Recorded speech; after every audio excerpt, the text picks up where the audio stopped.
Mateo 5:7. Bienaventurados los misericordiosos, porque ellos recibirán misericordia. Hemos estado estudiando en las últimas semanas acerca de lo que se conoce como el Sermón del Monte, palabras dadas por Jesús en diferentes lugares y recogidas en este lugar por el evangelista Mateo. Mateo le escribe a los judíos y presenta a Jesús como el Rey y su reino como el reino de los cielos. Y hemos visto que estas bienaventuranzas son como una progresión, como un círculo progresivo ascendente, donde cada nueva bienaventuranza se basa en la anterior y muestra la madurez del carácter de una persona que dice ser ciudadana del reino de los cielos. Entonces, ninguna bienaventuranza puede ser tomada fuera del contexto de las demás bienaventuranzas. De hecho, hay que comenzar por la primera, por ser tojos, por ser un pobre en espíritu, y así hemos ido viendo una a una las demás bienaventuranzas. Quienes han jugado estos juegos de Super Mario Bros.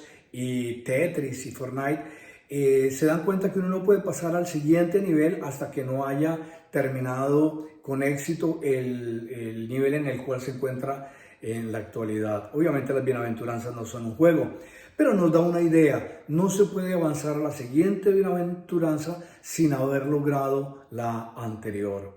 Cuando le entregamos nuestra vida a Jesús de Nazaret y nos arrepentimos y por fe creímos el Evangelio, entonces somos hechos ciudadanos del reino de los cielos y nuestro DNA, nuestro cableado espiritual es de nuestro Padre. Tenemos lo que nuestro Padre ha heredado para nosotros y son estas bienaventuranzas. Lo hemos dicho anteriormente. Y las primeras 4 que hemos hablado tienen que ver básicamente con nuestro fuero interno y nuestra relación con Dios. Pero a partir de esa quinta bienaventuranza, eso que hemos tenido con el Señor a nivel íntimo, a nivel personal, se debe reflejar hacia las demás personas. Jesús enfatiza que quien es un ciudadano del reino de los cielos debe mostrar ese carácter hacia otras personas. Entonces, cuando hemos sido bienaventurados y somos pobres y somos humildes y somos mansos y controlamos ese ímpetu, ese potro interior y amamos la justicia, recordemos que la justicia es una persona, Él es justo, donde el justo murió por los injustos. Al recibir esa justicia, entonces nuestro carácter es formado para las bienaventuranzas que siguen. La quinta, que es la que estamos viendo, misericordia. La sexta, nuestro corazón es purificado. Y la séptima, seremos pacificadores. ¿Quién es el justo? ¿Quién es el que justifica? Ya lo hemos visto. Jesús es el único justo. Y esa justicia nos es otorgada por misericordia. Entonces, el bienaventurado es un ser eleemón, es un ser misericordioso, como lo dice la palabra en griego, ¿verdad? Es una persona activamente compasiva. Entonces, cuando la Biblia nos habla de misericordia, no nos está hablando de un sentimiento, de una tristeza de 3 segundos. No, nos está hablando de ser activamente comprometidos con el afligido, con el necesitado. Y decíamos también que la misericordia tiene 2 frentes. Sí, el primero es tener un corazón tierno, es un corazón compasivo con el que está afligido. Y no es solamente algo puntual, sino tratar de proveer una ayuda a mediano, a largo plazo. Pero en el contexto de Mateo 5, sin demeritar el anterior, misericordia abarca el tema del perdón. ¿Sí? Cuando Mateo 5 nos habla de misericordia, y más adelante lo vamos a ver, su contexto es acerca del perdón, perdonar a quien no se lo merece. Y terminábamos la semana anterior preguntando, ¿qué es más fácil? ¿Regalarle un pan a un hambriento en un semáforo, en una esquina a la cual esa persona nunca más la volvemos a ver? ¿O perdonar a quien nos ha traicionado, nos ha hecho daño, ha dicho cosas que no son o las ha exagerado? ¿Qué es más fácil? ¿Dar un pan o perdonar de corazón? Primero digamos que muéstrame tu fruto y te diré el árbol. Si tú me muestras una piña y me dices que es borojó, los que no saben qué es borojó, vayan a Google, y yo le veo cara de piña y huele a piña y sabe a piña, pues yo voy a tener que determinar que es una piña y no un borojó. Muéstrame el fruto y yo te diré el árbol. Mateo 7:16, Jesús es claro. Dice, por sus frutos los conoceréis. ¿Acaso se recogen uvas de los espinos o higos de los abrojos? Mateo 12:33, todo esto en el contexto de Mateo. O haced del árbol bueno y su fruto bueno, o haced del árbol malo y su fruto malo, porque el fruto se conoce por el árbol. Y por el fruto también podemos deducir el árbol.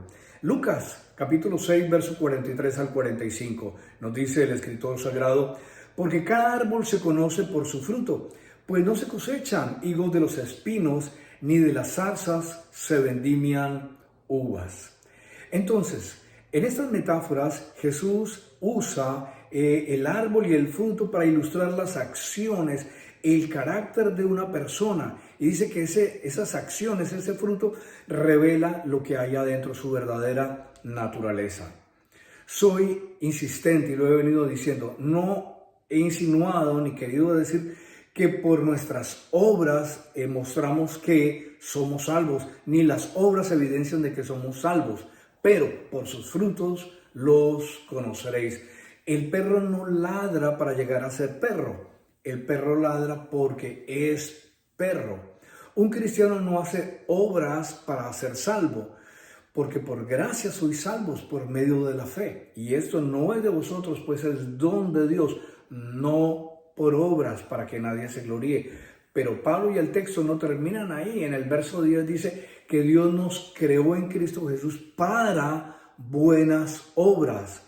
Un cristiano es una persona que hace buenas obras, no para llegar a ser salvo, sino porque es salvo. No podemos agregar, no podemos añadir absolutamente nada a lo que Jesús ya hizo en la cruz del Calvario a favor nuestro. Cuando Jesús gritó, consumado es, fue radical al afirmar que Él había pagado por completo la deuda de pecado de todos aquellos que se arrepentían y confiaban en Él y creían en el Evangelio. Entonces, un cristiano es una persona que demuestra amor sincero por la familia de Dios y también por los necesitados, por los que sufren. Escuchemos lo que dice Primera de Juan, capítulo 3, versículo 14. Nosotros sabemos que hemos pasado de muerte a vida en que amamos a los hermanos. El que no ama a su hermano, repito, el que no ama a su hermano permanece en muerte. No hacemos obras entonces de misericordia, en conclusión, para llegar a ser cristianos. Por ser cristianos damos frutos. ¿Qué tipo de frutos? Frutos de arrepentimiento, frutos de labios que confiesan su nombre, frutos de personas que ganamos porque les compartimos y les predicamos el Evangelio y les servimos y comenzamos un proceso de discipulado, fruto de personas ganadas para Cristo por nuestro testimonio verbal y nuestro testimonio de vida, pero también en este contexto, frutos de misericordia. Pero todas estas obras de misericordia, todos estos frutos que podemos encontrar en este árbol de las bienaventuranzas son imposibles de producir si antes no hemos nacido a este reino, como nos dice la primera bienaventuranza. Y la palabra utilizada en griego para misericordia es eleo, donde nos muestra que ese es uno de los atributos de Dios. Dios es misericordioso. Y solo los que tienen, ya lo he dicho, el DNA, la sangre del Padre, pueden producir este tipo de misericordia, una misericordia real. Y si nos vamos al libro del Éxodo para conocer algo acerca del carácter, de la esencia de Dios, Moisés nos narra qué sucede allí. Dios pronuncia 3 veces su nombre ante Moisés.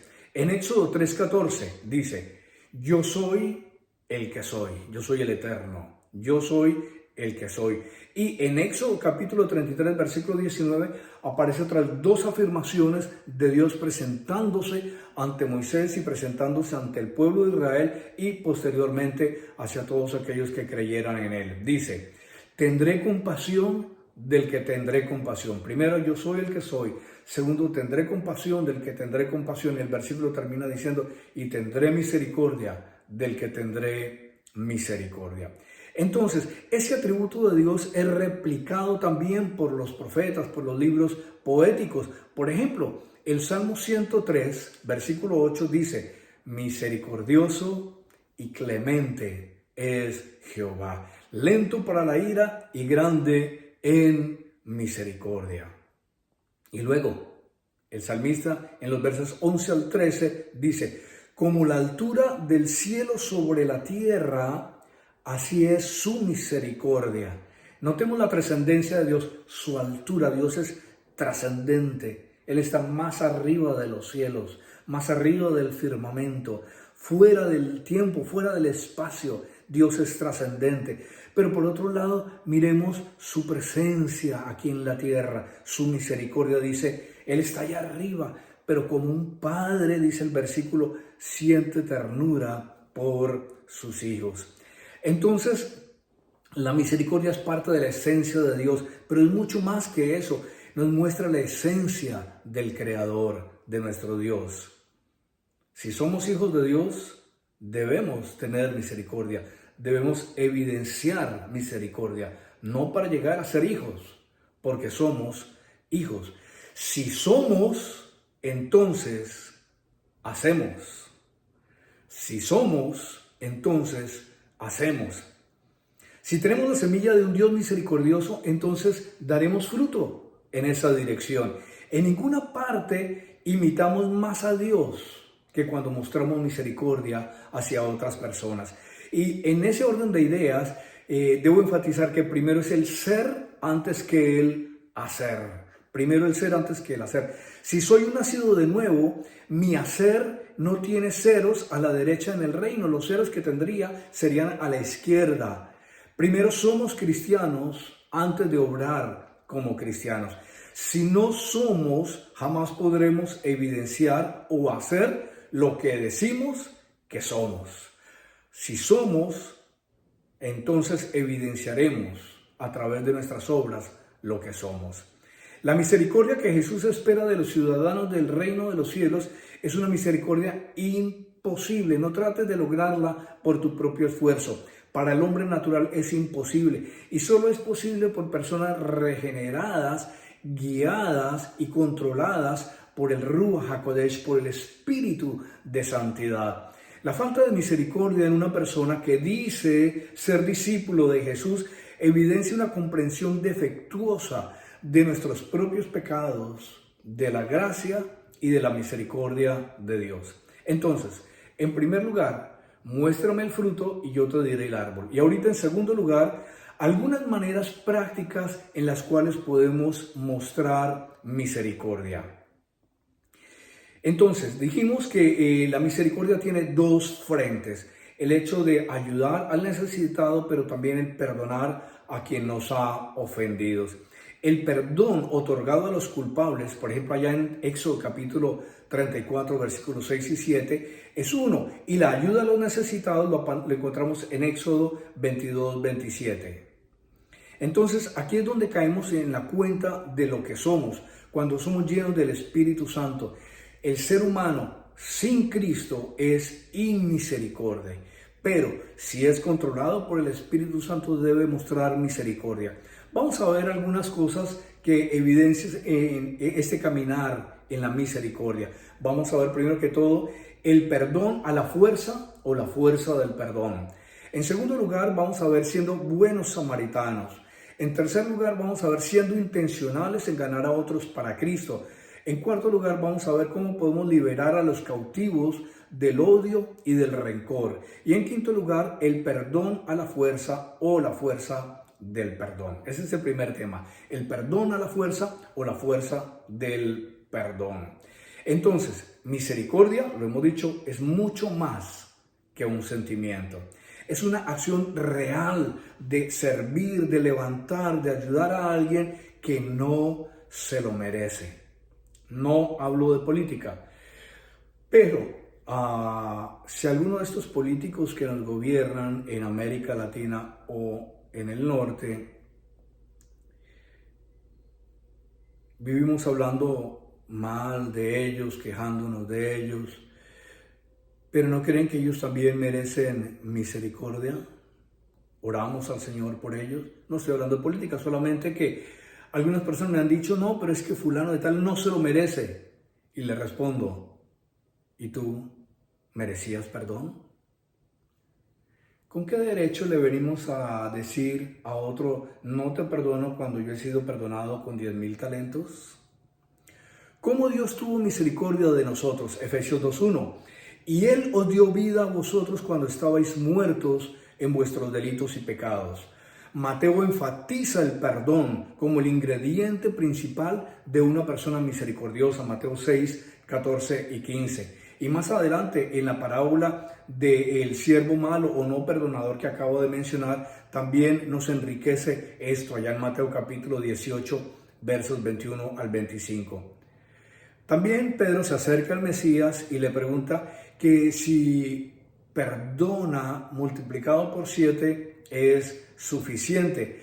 Y la respuesta que Jesús va a dar a Pedro va a enriquecer a Pedro, va a enriquecer a los escuchas del primer siglo, pero también nos va a enriquecer a nosotros. Lo primero que Jesús le dice es que va a haber un juicio. El evangelio light de esta sociedad del bienestar y que solo habla de prosperidad y de motivación y de éxito, está engañando a los oyentes al omitir la realidad de un juicio. Y Jesús no omite esta realidad. Jesús no pasó por alto esta enseñanza. Jesús habló del perdón, pero también habló claramente del hombre que no perdonó. Entregadlo a los verdugos hasta que pague el último céntimo. Fue entregado a los verdugos. Entonces, primero, cuando Jesús está hablando acá, nos habla de un juicio. Pero Jesús también nos dice que hay suficiente perdón, hay suficiente sangre en la cruz de Cristo para que tú vengas a Él. Y si crees en Él y te arrepientes de tus pecados, Él pueda perdonarte y te pueda recibir como un hijo pródigo. Dios envió a Jesús para ser la base de ese perdón. Y tercero, perdonar a otros de corazón implica sufrir el agravio y dejar libre de toda culpa al que nos engañó, al que nos mintió, al que nos traicionó. Dejar libre de toda culpa. Y esta misma disposición de perdón la vemos en Dios cuando nos dice que nos ha perdonado y nos ha acogido y nos ha recibido como hijos y que no se avergüenza de llamarse Padre nuestro.